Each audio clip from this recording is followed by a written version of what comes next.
Prezados amigos e amigas, uma boa tarde para todos nós. Que Jesus nos abençoe nesses momentos que aqui viveremos em conjunto, que a luz do alto esteja sobre todos nós e que principalmente ela possa encontrar a nossa alma com as portas e as janelas abertas, a fim de que em nos penetrando, em adentrando o nosso mundo interior, nos ajude a nos conhecermos melhor, para que assim saibamos melhor o que nos compete fazer, em termos de transformação e renovação, para que nas mãos do Divino Mestre possamos nós ser melhores instrumentos. Antes de iniciarmos, eu gostaria de agradecer pelo convite, pela oportunidade de aqui estarmos nesta casa pela primeira vez, revendo alguns corações queridos, amigos de coração que por aqui temos, naturalmente também conhecendo outros corações, nessa grata satisfação que tanto nos contenta, que tanto nos alegra, que é expandir o círculo da fraternidade, da amizade na seara do Evangelho Redivivo. Então que Jesus abençoe a todos nós, esperamos desde já, esse é o nosso anseio, podemos retribuir todo o carinho recebido, a nós que temos estado como vocês, numa jornada de aprendizado e que aqui buscaremos compartilhar aquilo que tanto bem nos tem feito, esperando assim retribuir o carinho e esperando que possa ser útil na vida e na trajetória de cada um de vocês. E quando conversávamos a respeito do convite, da possibilidade de aqui estarmos, nos foi dito que a missão, o objetivo primordial desta casa é evangelizar os corações. Por isso, então, nos propusemos a refletir sobre isso, sobre esse que é um dos pilares da proposta do Evangelho. Quando vamos, por exemplo, no capítulo 16, versículo 15 do Evangelho de Marcos, lá veremos o registro, a fala de Jesus, convidando-nos a evangelizar todas as gentes. Ide e proclamai o Evangelho, evangelizai a todas as criaturas ou a toda a criação, estabelecendo ali para nós um norte do que seja o nosso compromisso no mundo e o nosso compromisso perante o Evangelho. Mas é preciso entendamos qual a natureza dessa tarefa. O que de fato é evangelizar? Porque temos visto ao longo dos séculos também, na própria história do cristianismo, tantas vezes, nos esquecermos fundamentalmente do que se trata disso, do que se trata isso, do que realmente à luz do Evangelho e da vida de Jesus, o que se poderia entender por evangelizar. Então essa será a nossa proposta aqui nessa tarde, buscarmos com auxílio do Espiritismo e naturalmente do Evangelho, tornar mais claro para nós o que seja esse mistério, o que seja esse compromisso que assumimos com Jesus quando adentramos nas fileiras do Evangelho, o compromisso de expandir a sua divina mensagem de amor, de esperança e de luz para o mundo. E para percorrermos então essa jornada de compreensão, julgamos por bem recorrer à história, à trajetória daquele que, sem sombra de dúvidas, foi um dos maiores evangelizadores que já existiu. Um dos corações que, na seara do Evangelho, foi responsável por unir, por imantar, por aproximar inúmeros outros corações do coração de Jesus. Vamos falar da inesquecível figura do apóstolo Paulo. E entender, a partir das informações que nos são trazidas em torno da sua trajetória, que ele também foi renovando o seu conceito sobre o que seria evangelizar, sobre o que de fato seria servir a Deus no mundo ao longo da sua trajetória.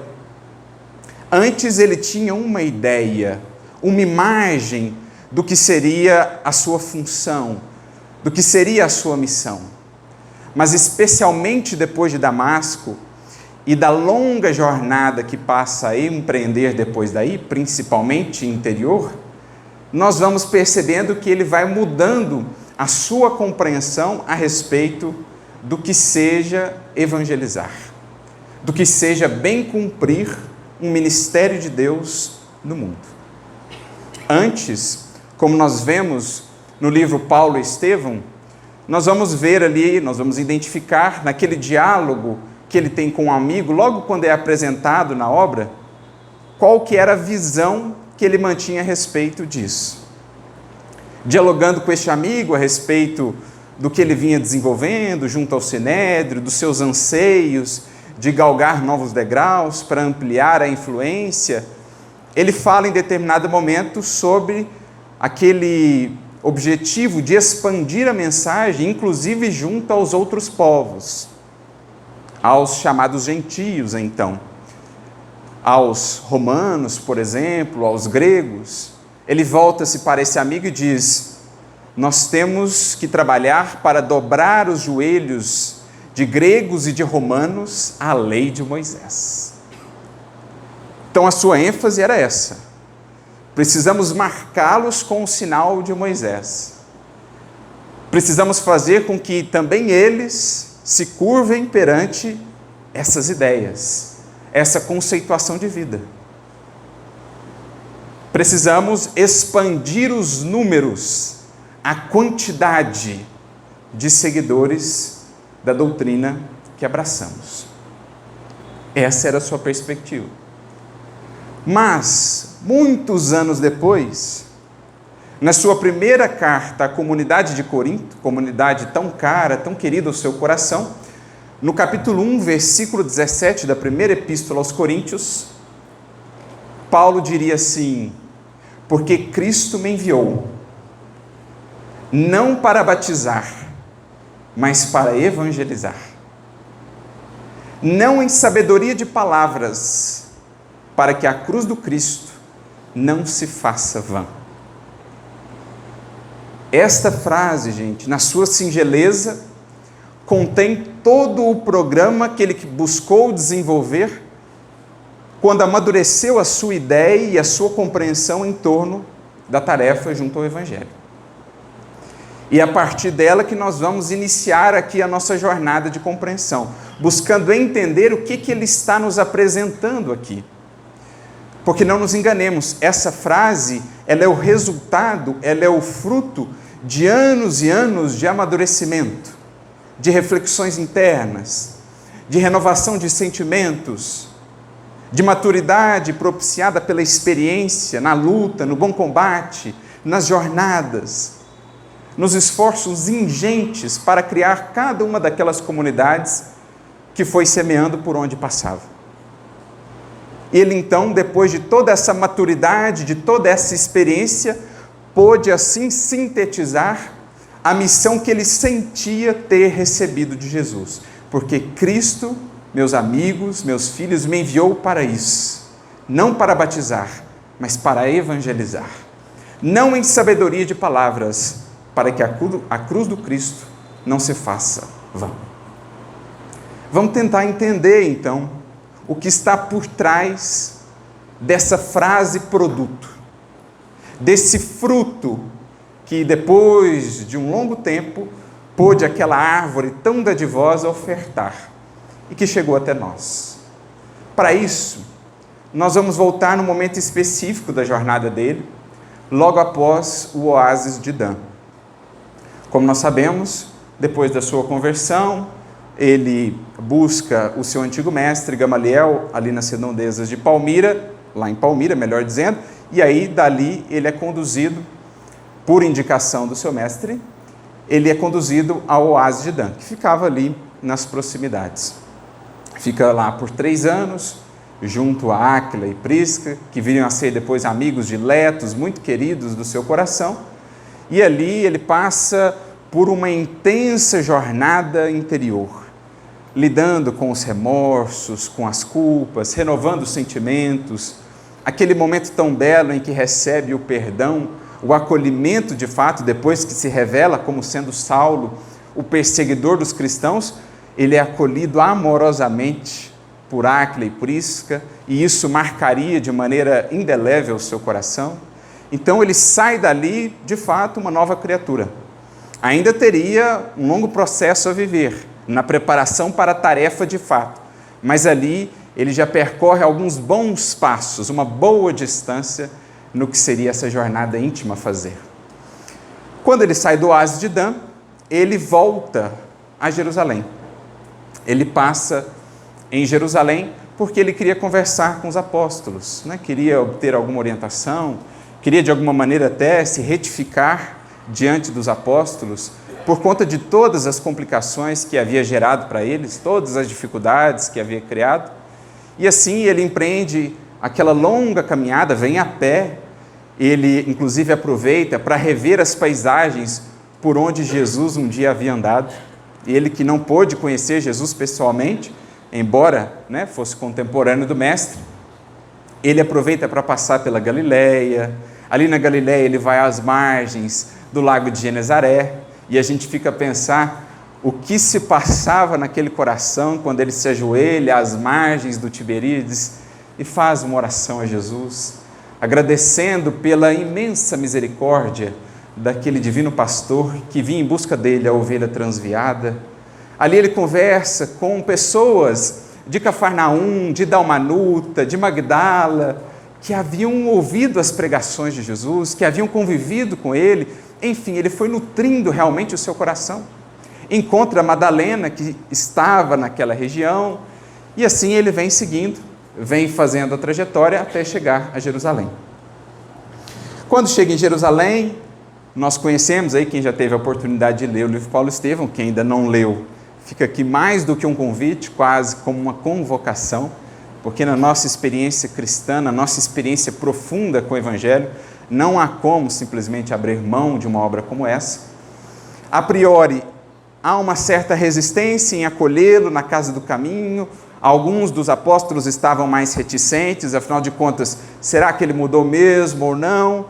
Então criam-se ali basicamente dois partidos, um grupo mais partidário de serem mais prudentes e analisarem melhor, esperarem mais, outro grupo já mais acolhedor, mais amoroso, do qual faziam parte, por exemplo, o próprio Pedro e Barnabé, que era um coração gigante, que viria a ser um dos principais amigos do apóstolo Paulo, aquele que compartilharia com ele da primeira viagem apostólica.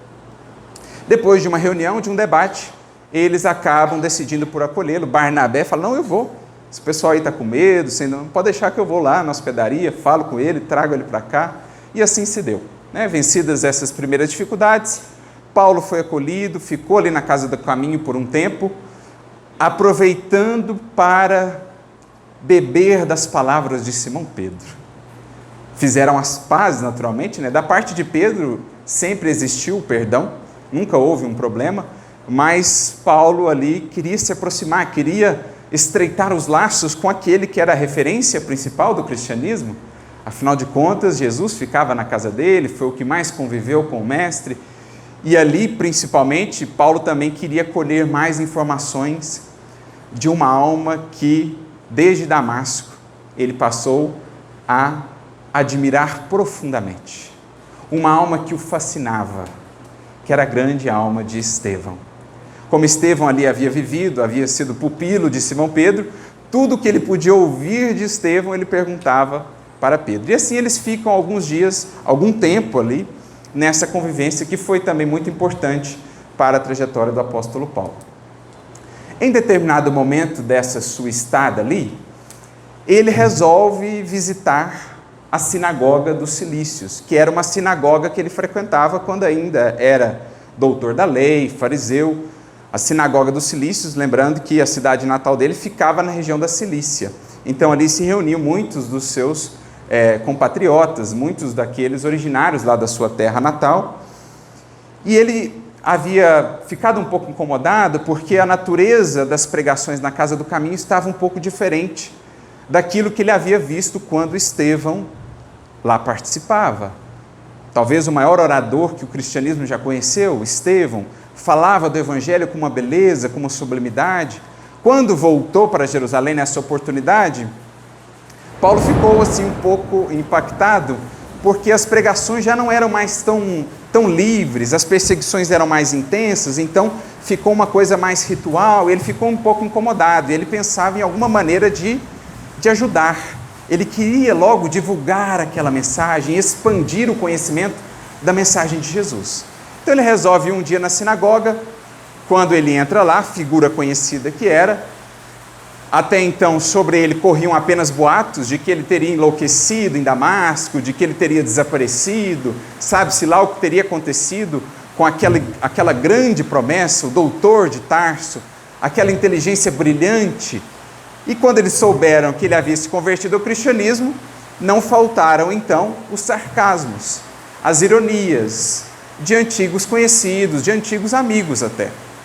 E ele vai lidando com aquilo, era uma personalidade às vezes um pouco impulsiva, responde um ou outro ali, mas consegue se conter sem entrar em embates maiores, embora tenha criado um certo alvoroço ali na sinagoga, e até mais tarde Pedro falou para ele, olha, o que você criou lá certamente vai repercutir em perseguições, então é melhor que você não fique aqui em Jerusalém.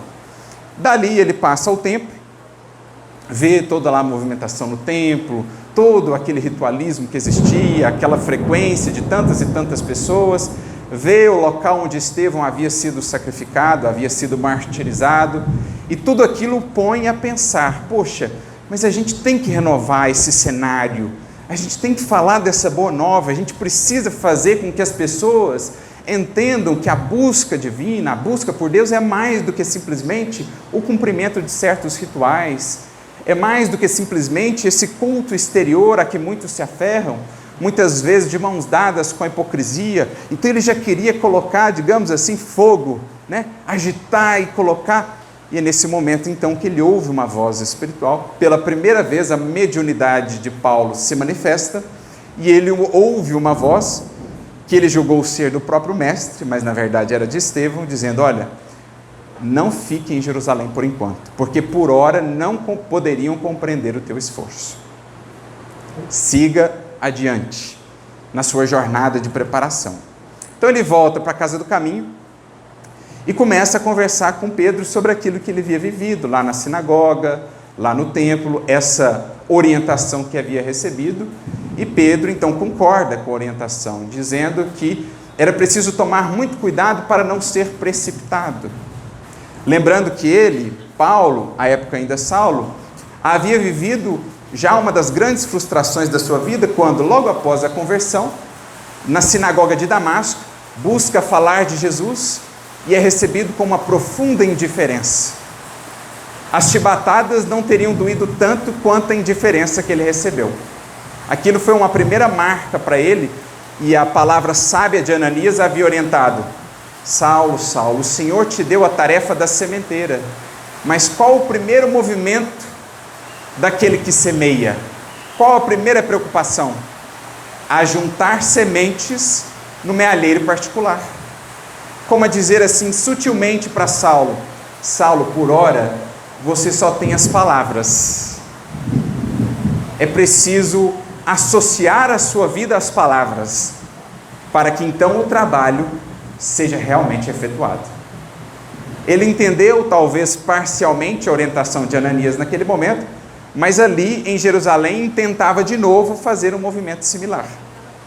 E é então que vem a sabedoria de Simão Pedro, aconselhando-o, não só para que ele de fato seguisse para sua terra natal, onde ficaria mais 3 anos em preparação, como singelo tecelão, mas também ajudando a entender a natureza da tarefa que lhe competiria ao longo da vida. Porque Simão começa a falar assim, Saulo, eu não tenho todos os cabedais intelectuais que você tem. Eu não tenho todo o brilho da inteligência, ou mesmo a retórica.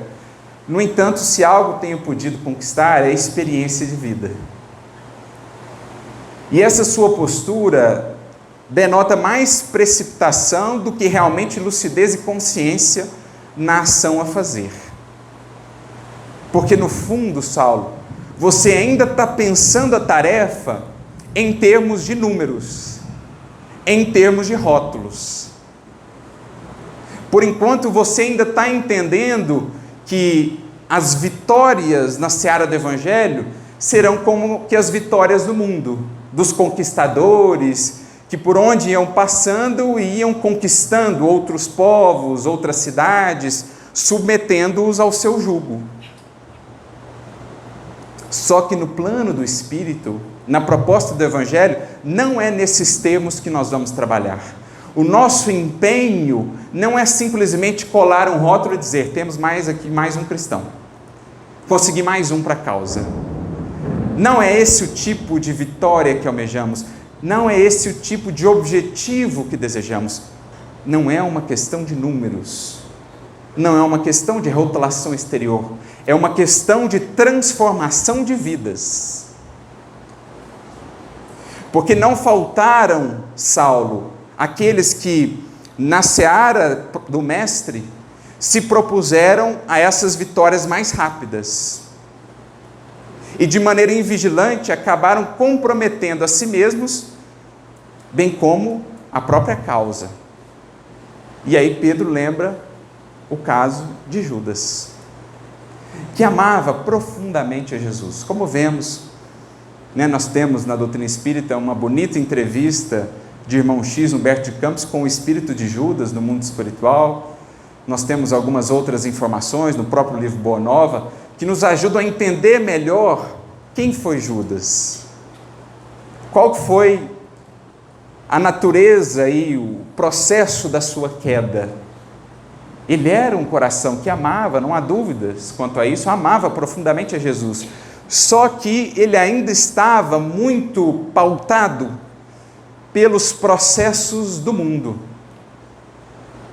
Pedro, inclusive, lembra, ele era comerciante, acostumado com essas trocas, queria alguma coisa, dava o recurso, logo tinha aquilo que desejava. Então ele estava muito voltado para uma visão mais imediatista, mais rasteira, mais material da vida e das circunstâncias. E ele intentou transportar isso para o plano do Evangelho. E aí, querendo apressar a vitória de Jesus junto aos corações, ele deu margem à invigilância, e pela invigilância criou a tragédia da cruz. Então Saulo vai ouvindo essas orientações, esses alertas de Simão Pedro, para que ele não incorresse no mesmo caminho de acreditar que, na proposta de evangelizar os corações, nós estamos tratando apenas de números, de rótulos, de transmissão de conhecimento ou mudança de perspectivas de raciocínio apenas. Nós estamos tratando de transformação de vidas. Não dá para pensar, portanto, um programa como esse nos termos do imediatismo terrestre. Não dá para agir dentro dessa linha de raciocínio pela qual Judas, infelizmente, se conduziu, de acreditar em triunfos fáceis ou vitórias muito rápidas, muito imediatas.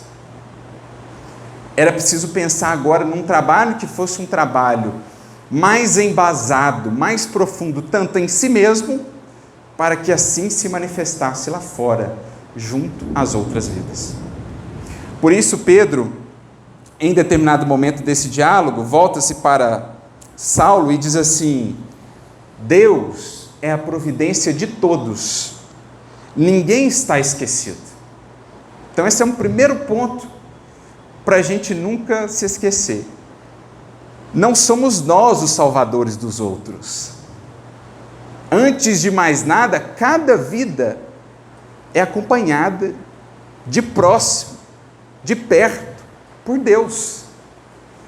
Porque às vezes a gente entra num desespero assim: mas o fulano que eu tanto amo não está buscando nada, parece não se interessar por nada, mas Deus está regendo. E na hora que Deus quiser convidá-lo a experiências novas que transformem por inteiro a sua maneira de ver a vida, Ele o convidará. Tenha certeza disso. Porque, claro, somos chamados a contribuir, a contagiar, a convidar outras vidas para as alegrias do reino, para a beleza da mensagem de Jesus. Mas lembremos que antes de nós, Jesus já está trabalhando por esse Espírito há séculos incontáveis. E antes de Jesus, Deus. Porque Jesus teve um início, agora Deus não. Então Pedro já começa a conversa nesses termos. Paciência, compreensão. Se você quer realmente aproximar um coração de Jesus, a precipitação, a imposição serão suas primeiras inimigas.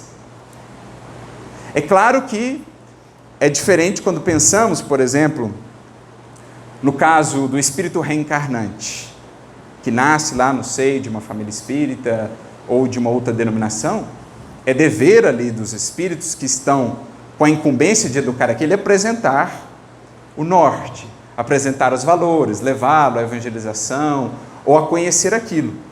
Mas daí depois, a querer forçar a criatura a aderir a uma proposta, a gente pode, no fundo, acabar distanciando a mais. Ainda mais se esse esforço se der só no âmbito das palavras, que nem sempre encontrarão profunda ressonância no coração daquele que fala.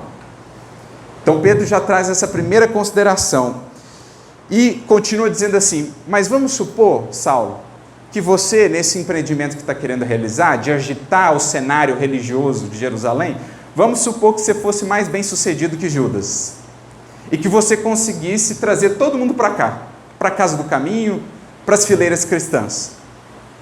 O que você faria com esse pessoal depois? Todo mundo agora atende pelo nome de cristão, todo mundo tem o rótulo de cristão. São cristãos de fato já? Estão verdadeiramente tocados no coração para os trabalhos que lhes competem de renovação, ou apenas mudaram o conjunto de ideias, que é uma parte do processo, mas está longe de ser ainda a culminância do processo? Por isso Pedro pergunta assim para ele: concedamos que puderes atrair para o mestre toda a cidade, e depois? Deverias e poderias responder por todos os que aderissem ao teu esforço? A verdade é que poderias atrair, nunca, porém, converter. Porque converter uma alma ao Cristo não é processo que se faz simplesmente pela transmissão de conhecimentos. Não é processo que se faz simplesmente por meio das palavras e dos argumentos do mundo. É processo, no fundo, de contágio, de despertamento, de uma atração de tal modo impactante de uma vida convertida, que então cria um chamamento quase que irresistível para que outra vida passe a buscar aquela proposta também. Mas é preciso entender mais a fundo o que seja a natureza de evangelizar. É isso que Pedro está dizendo para ele. E continua mais adiante, se Jesus, que tudo pode neste mundo sob a égide do Pai, espera com paciência a conversão do mundo, por que não poderemos esperar de nossa parte? Então, calma, Saulo. Evangelizar é processo que envolve tempo. Tempo para nos evangelizarmos, aprofundando as raízes da árvore do Evangelho em nós, para que então temos suficientes recursos, seiva, nutrição, para que os frutos de nossa vida possam cumprir o ministério da sementeira, possam levar até outras vidas de fato as sementes de que se servirão para iniciarem o seu próprio cultivo. Voltando àquela orientação que Ananias também lhe havia dado: o Senhor te deu o ministério do semeador. Mas qual o primeiro papel do semeador? Produzir sementes. E ninguém produzirá sementes sem ter frutificado. E nenhuma árvore frutifica do dia para a noite.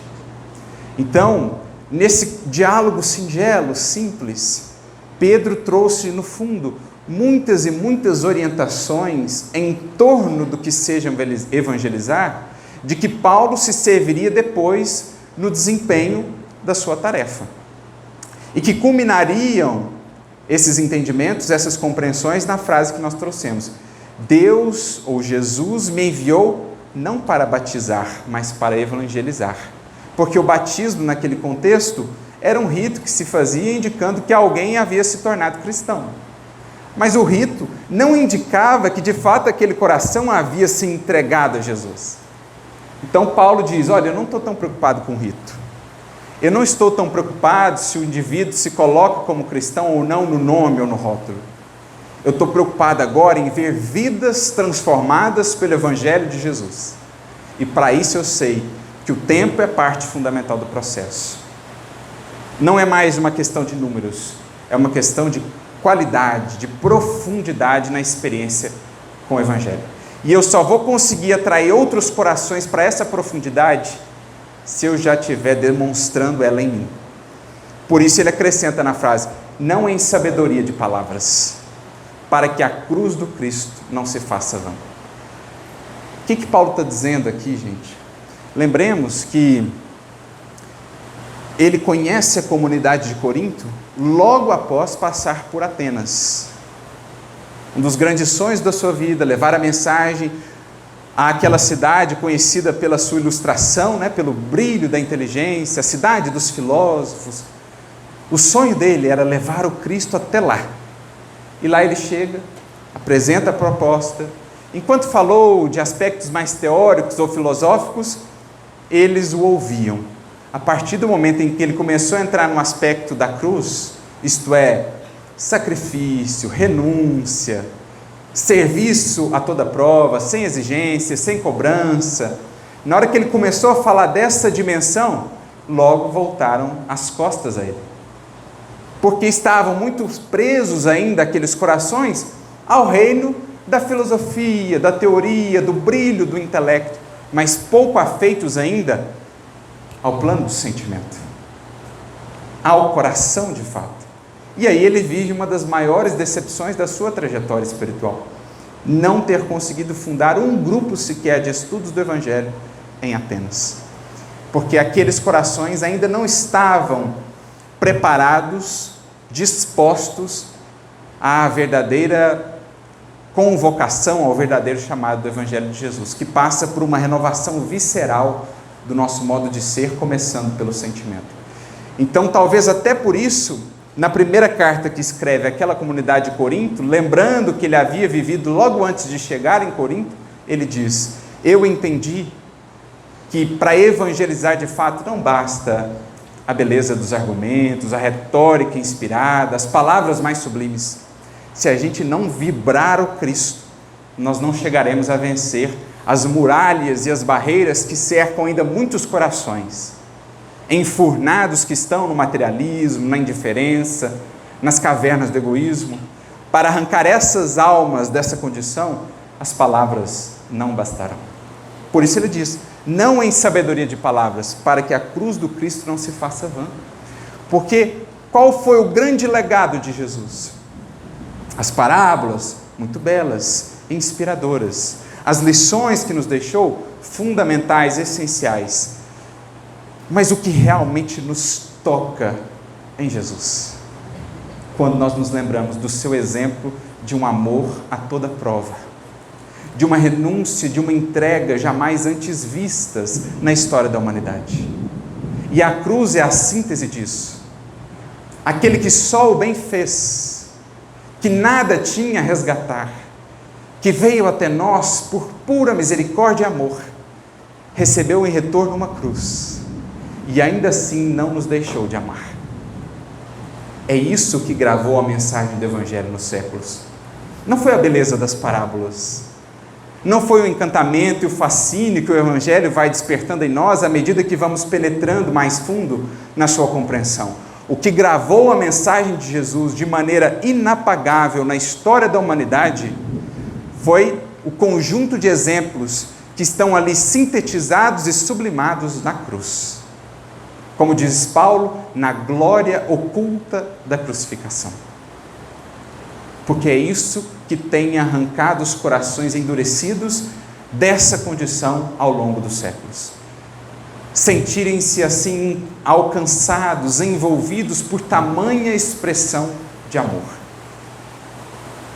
Então, para a gente não desprezar esse que é o principal legado de Jesus, que foi a principal frente de atuação dele, o amor que não exige, o amor que sempre se dá, não dá para a gente trabalhar evangelho, evangelização, só pensando em termos de conhecimento, ilustração intelectual. Se não houver em nós um traço que seja daquele amor que vibrou na cruz, estaremos longe de evangelizar ainda. Se não houver em nós a disposição que no Cristo houve de carregar a nossa cruz com fidelidade, com esperança, com alegria e com perdão, estaremos longe ainda de realmente evangelizar. estaremos recorrendo aos recursos do intelecto, que terão o seu valor, a sua razão de ser, mas que são bem pobres diante dos poderes e das possibilidades do amor. Eu me lembro daquele caso que está registrado no livro Obreiros da Vida Eterna, melhor dizendo, no livro No Mundo Maior, capítulo 3 em diante, quando nós temos aquelas considerações em torno da casa mental que Calderaro vai apresentar, né? Ele e André Luiz estão acompanhando um caso gravíssimo de obsessão. E é interessante que eles chegam ali, vem o obsessor, né, desencarnado, o obsidiado ainda encarnado, mas bastante enfermo, em decorrência daquele processo obsessivo, e aí ele sai do corpo, o encarnado, e eles, no mundo espiritual, o obsessor e o obsidiado, começam ali a discutir, porque era um processo de ressentimento, né, de vingança, que vinha de um ocorrido lá atrás. E aí o André fica assim, meio sem saber o que fazer, aguardando que o benfeitor fizesse alguma coisa, mas o benfeitor só acompanha a cena. E ele, mas você não vai fazer nada, a gente não vai intervir aqui. E aí o Calderaro fala assim, André, a gente veio até onde pôde, porque o conhecimento só chega até aqui. Daqui por diante a gente precisa de alguém que ame esses dois como filhos da alma. E isso a gente ainda não consegue fazer. O benfeitor Calderaro falou isso. O conhecimento, André, chega até aqui. Daqui para frente, só o amor para tirar alguma coisa. Só o amor para mudar um pouco do cenário. E aí desce de esferas sublimadas o espírito de Cipriana. Ela chega com uma irradiação da sua luz interna, por uma prece que ela faz, os dois já caem de joelhos, em lágrimas. Um ainda mais rebelde, o outro já falou, não, eu arrependo de tudo que fiz, eu quero mudar minha vida, renovar. Acharam até que era Nossa Senhora, tal o brilho com que ela se apresentava. Esse é o poder do amor. E é isso que Paulo está falando, para que a cruz do Cristo não se faça vã. Se a gente quer realmente entender evangelização, transformação de vidas à luz do Evangelho, precisamos sim estudar, aprender para conhecer a mensagem, mas que ela vibre, que ela esteja imbuída, preenchida da luz, do amor que com Jesus pudemos acender. Diálogo similar sobre esse tema nós veremos registrado no livro Boa Nova, capítulo de número 7, quando nós temos ali o caso de Tadeu, outro dos apóstolos, né? Que ficava muito impressionado com aqueles espíritos obsessores e como Jesus tinha autoridade sobre eles, porque os discípulos nem sempre conseguiam afastá-los, mas Jesus, a sua palavra parecia ter sempre o condão mágico, entre aspas, de afastar aqueles espíritos. E um dia Tadeu pensou ter tido uma grande ideia, falou assim, mestre, já que o senhor tem esse poder, essa ascendência assim tão grande sobre eles, por que a gente não faz o seguinte, você convoca todos para um recinto e aí você faz uma doutrinação geral, converte todo mundo ao reino, traz todo mundo para o nosso lado. E aí Jesus começa a levá-lo à reflexão. Tadeu, qual o principal objetivo da sua vida? Ah, Senhor, edificar o reino de Deus em meu coração. Bom, se esse é o seu principal objetivo, por que o espera antes no outro do que em você mesmo? Você está esperando o reino no outro, mas você está conseguindo ofertar ao outro o reino? O reino de Deus já está no seu coração, Tadeu? E aí mais adiante Jesus prossegue assim, só a luz divina do amor, ou do amor divino, é capaz de converter uma alma à verdade. Por acaso já viste alguns dos contendores da terra se convencerem tão somente pelas palavras do mundo? Os discursos filosóficos, Tadeu, não são toda a obra, não são o principal da nossa tarefa. Muitas vezes podem ser um recurso fácil da indiferença ou uma túnica brilhante que a gente veste acobertando as nossas necessidades penosas. Mas a edificação do reino é a edificação divina da luz. E a luz, Tadeu, ilumina, dispensando os longos discursos. A luz, Tadeu, ilumina, dispensando os longos discursos.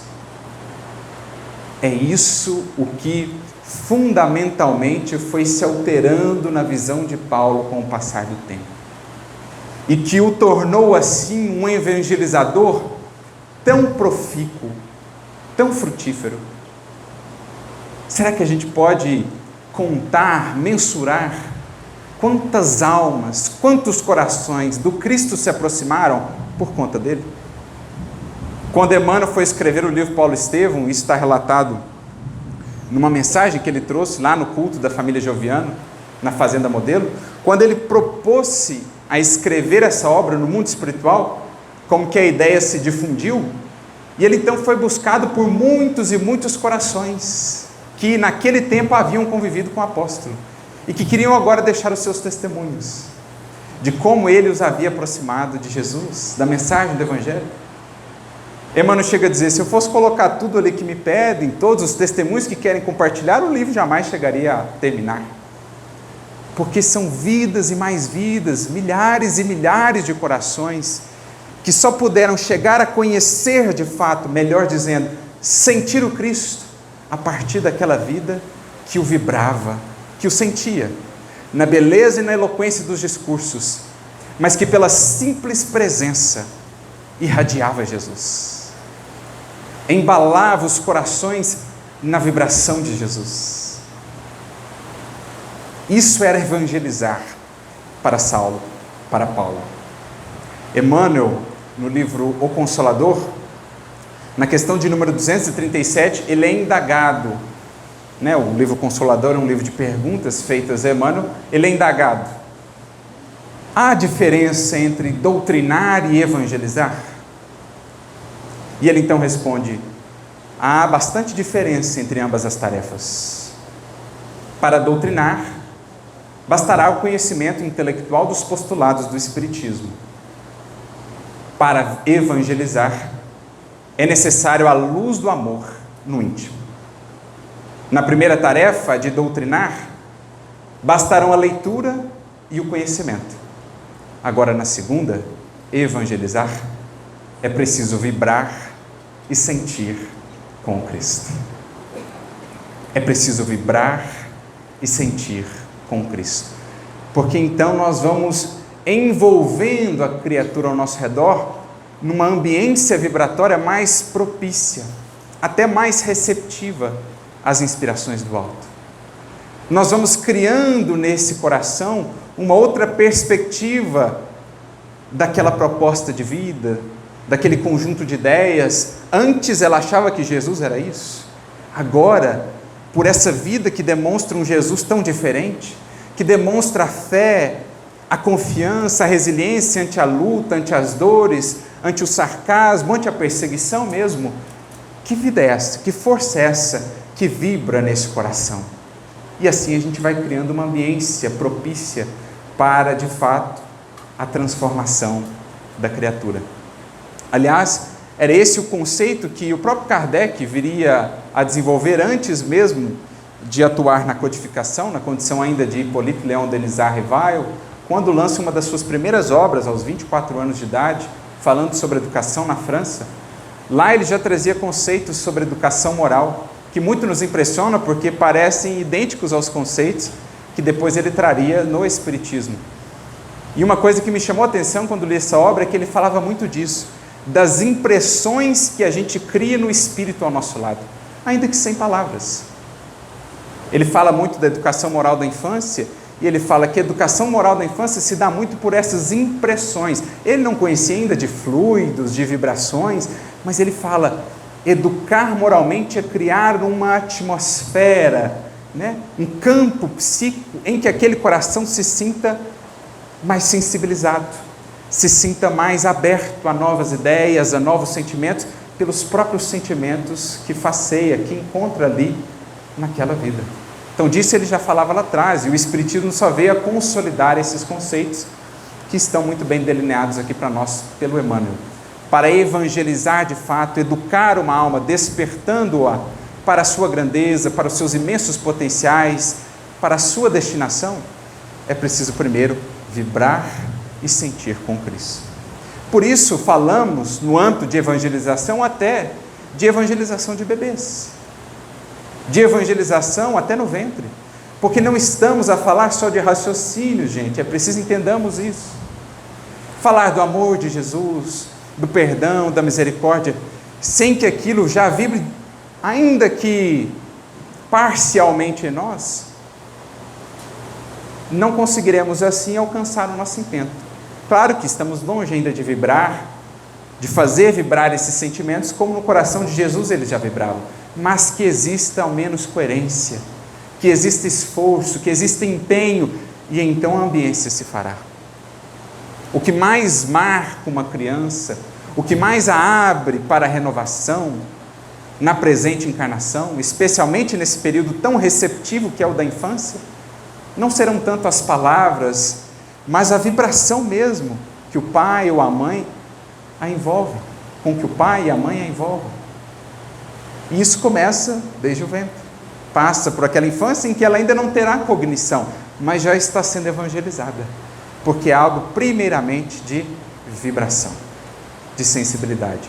Os raciocínios poderão até vir depois em auxílio, porque também elaboramos dentro de uma proposta de fé raciocinada, refletida, mas que antes haja o amor, até para que os nossos raciocínios alcancem mais elevada inspiração, para que sejam menos um produto só de nós mesmos e mais uma mistura, uma conjunção daquilo que já podemos ofertar com o auxílio do alto, que encontra uma ambiência adequada em nós. Então, a partir disso, dessa própria trajetória de Paulo por entender o seu ministério, nós vamos trazendo algumas reflexões para a compreensão hoje da tarefa que nos cabe de evangelizar. Lembrando que evangelizar não se reduz, não se limita apenas à atividade de evangelização, que na casa espírita terá um valor imenso, imprescindível. Evangelizar, gente, é um processo, é algo que se dá de espírito para espírito. Onde exista mais de um espírito, portanto, ali se pode evangelizar, desde que ali, em um dos corações, vibre a presença viva de Jesus. Não há questão de idades aqui em jogo. Às vezes uma criança já traz uma tal vibração em torno do Cristo que está evangelizando o coração dos pais. Da mesma forma, às vezes, ou muitas vezes, o adulto, o evangelizador, ou a simples pessoa que encontramos na fila, na rua, estará a evangelizar aquelas pessoas com as quais encontra, pelo simples sorriso, pela luz que brota do seu olhar, porque no fundo, gente, o termo evangelizar, do grego, significa transmitir ou anunciar boas notícias. Evangelho é boa nova, literalmente no grego. Evangelizar, portanto, é difundir boas novas, anunciar no mundo a força do bem, da alegria. Portanto, toda vez que a nossa vida irradia alegria, esperança, toda vez que de nosso olhar se esparge uma luz nova, ou aquela luz de acolhimento, nós estamos evangelizando, ainda que não necessariamente tenhamos o título de cristãos, estamos cumprindo a tarefa na sua função ou na sua essência mais fundamental. E outro ponto que Paulo foi entendendo também, a partir daquele diálogo com Pedro,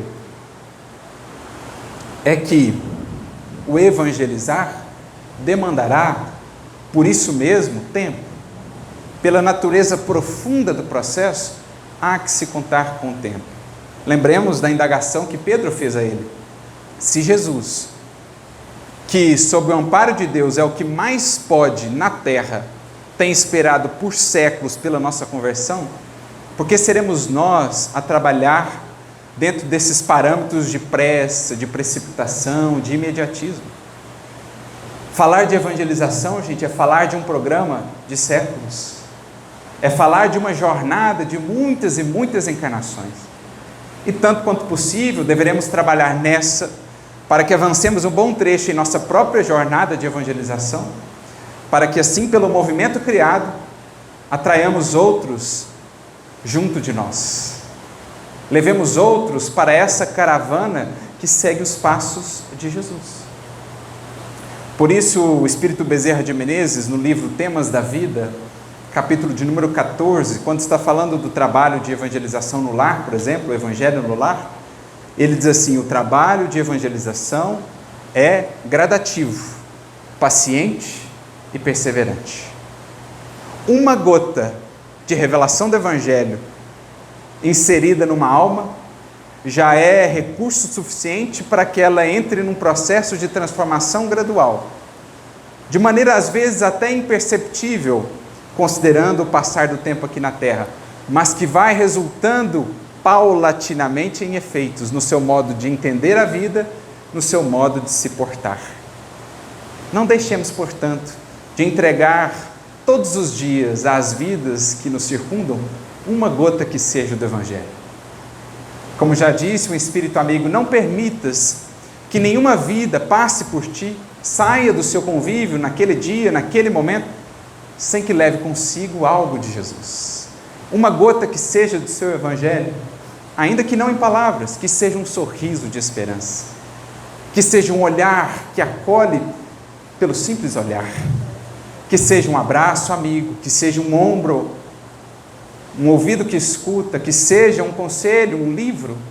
Não deixemos ninguém passar por nós sem sair com uma gota a mais de Jesus, porque aí o trabalho de evangelização está sendo feito, com o auxílio do tempo, porque na vida e na criação, no fundo, o tempo só respeita o que ajuda a construir. Saibamos criar a ambiência propícia para a evangelização dos corações, vibrando com o Mestre, na luz do amor, porque então o coração se sensibiliza. Diria mesmo Emmanuel, a gentileza e a bondade é uma chave que abre as portas mais cerradas. Onde existir esse clima de acolhimento, o coração mais cético ou mais refratário, às vezes se fará mais aberto. Assim foi na trajetória do cristianismo. Quantos e quantos algozes que pareciam almas intransponíveis ao bem e ao amor, não acabaram por ceder a essa força, a maior de todas elas, porque o amor encontra sempre uma brecha, onde há um cantinho, onde há uma fresta, a luz do amor penetra e renova uma vida, e transforma um destino. Evangelizar é isso, de espírito a espírito, não importa a idade,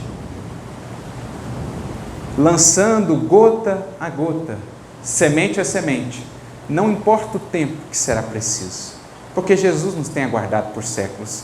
Aprendamos a esperar também por aqueles corações que amamos e que às vezes ainda não terão despertado para essa busca, mas sigamos gota a gota, semente a semente, confiando no trabalho do tempo e, acima de tudo, entendamos que evangelizar não é sobre números ou não é simplesmente pregar uma etiqueta no meu filho, na pessoa que amo, no conhecido, dizendo, esse agora é um espírito, esse agora é um cristão.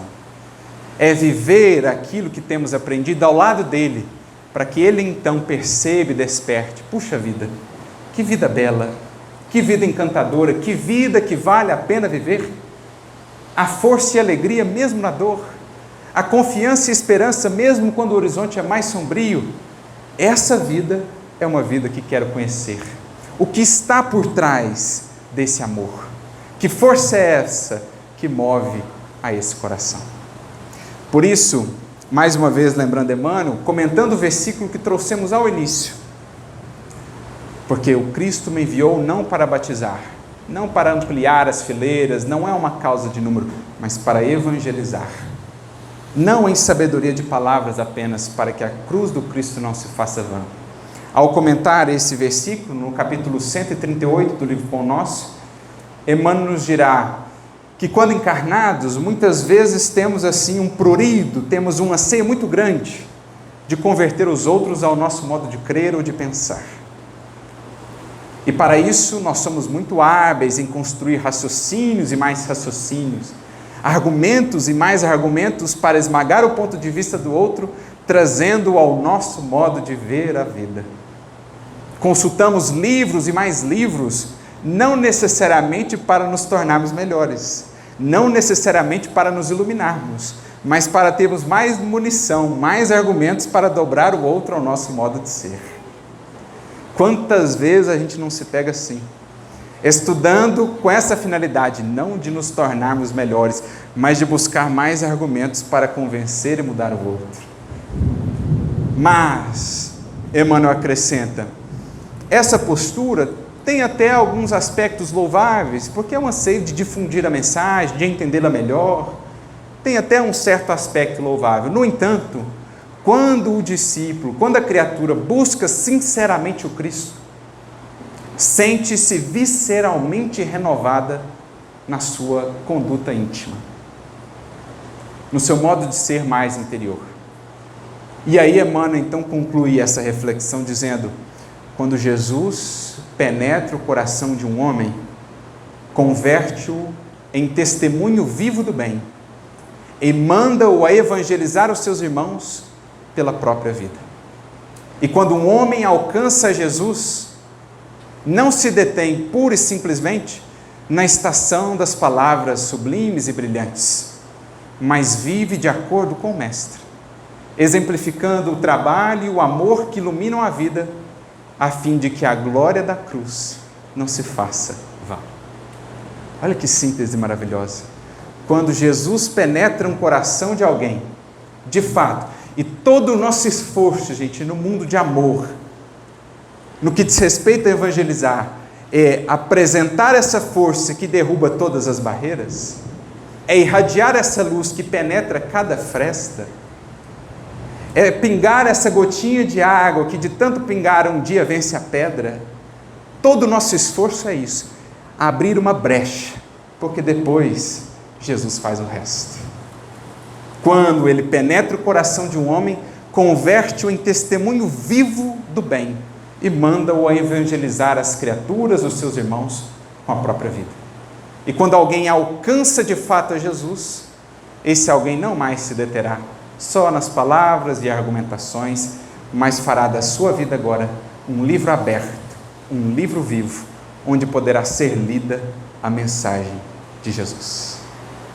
Foi o que um dia Estevão fez àquele coração endurecido. Ele só precisava abrir uma brecha, porque ele sabia que depois Jesus faria o resto. Aquele que perseguia os números, que queria fazer mais fiéis e mais seguidores de Moisés, pensando apenas nos números, Estevão havia compreendido que ali havia um grandioso coração, que só precisava reajustar os conceitos e entender que a causa de Jesus é uma causa que não se mede pelos padrões do mundo, mas uma causa que visa, que está baseada na contabilidade do céu. Porque para o mundo buscam-se 1.000, 10.000 seguidores ou corações novos.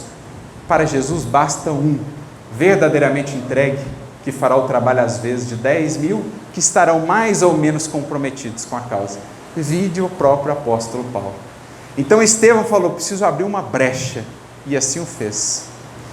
Sendo morto, apedrejado, amando dele, diante do algoz, reconhecendo nele agora o noivo prometido à própria irmã, volta-se a ele e diz, como Jesus um dia na cruz,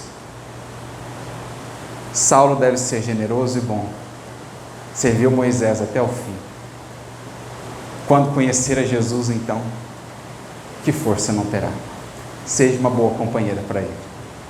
E assim despede-se da vida, e assim deixa um marco na vida de Paulo que circunstância alguma foi capaz de apagar.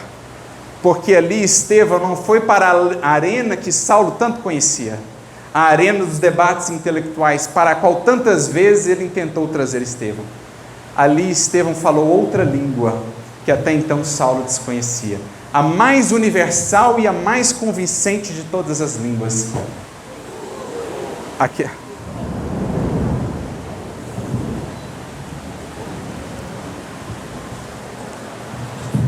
Estamos de volta. A mais universal de todas as línguas, a linguagem do amor. Que Jesus a todos nos ampare nesse ministério que não compete somente aos evangelizadores da casa. É ministério de todos nós, fazer da nossa vida um livro, onde a mensagem viva de Jesus possa ser lida, servindo-nos, sim, dos argumentos quando estes forem necessários, mas entendendo que sem a linguagem e a luz que brilha do amor, pouco ainda poderemos fazer para realmente atrair outros corações à sublimidade da boa nova de nosso Senhor. A todos muita luz e muita paz, que Jesus nos abençoe sempre.